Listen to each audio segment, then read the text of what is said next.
Gaano po kadalas po yun? Yung pag-deliver nyo? Sa akin ma'am, sa part ko, dahil driver ako ni Boss Saldi, so ako yung laging isa na nagdi-deliver sa kanila. Siguro 3 beses sa isang linggo, tinadala namin yung mali-malitang tira doon sa bahay ni former Speaker Martin Romualdez. Nakapag-deliver din ako doon sa Guado. Nakapag-deliver din ako doon sa bahay ni Stella Kimbo.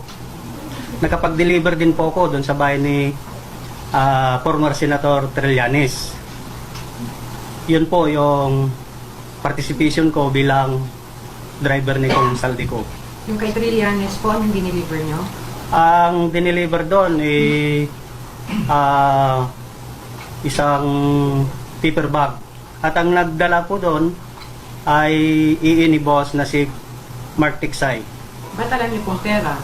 Yun po yung sabi ni Mark Tiksay po, na ang laman ng pera na yon ay ang laman ng paper bag na yon ay pera at ibibigay nga kay former Senator Trillanes doon po sa Antipolo, sa bahay niya po doon. Pero, again, nasilip nyo naman po yung laman ng mga maleta po, di ba?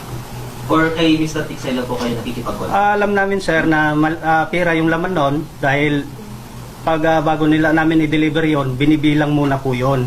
Piniprepare ni Mark Tiksay or ni Paul Estrada yung mga pera na yon. So alam po namin na pera talagang laman noon. Nandun ho kayo? Opo. Bilang?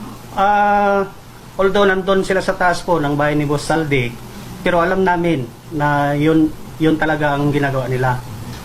Minsan pa'y nasaksihan ko rin, pumakyat ako sa taas, dahil kami nga yung magbubuhat ng malita sa bahay ni Boss, dadalhin sa sasakyan.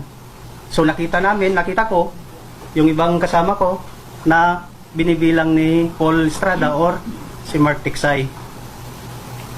So totoo po lahat yun, ma'am, ang issue na yun. At wala pong dinagdag, wala pong binawas. Kung ano lang yung sinabi namin doon, pawang katotohanan po lamang.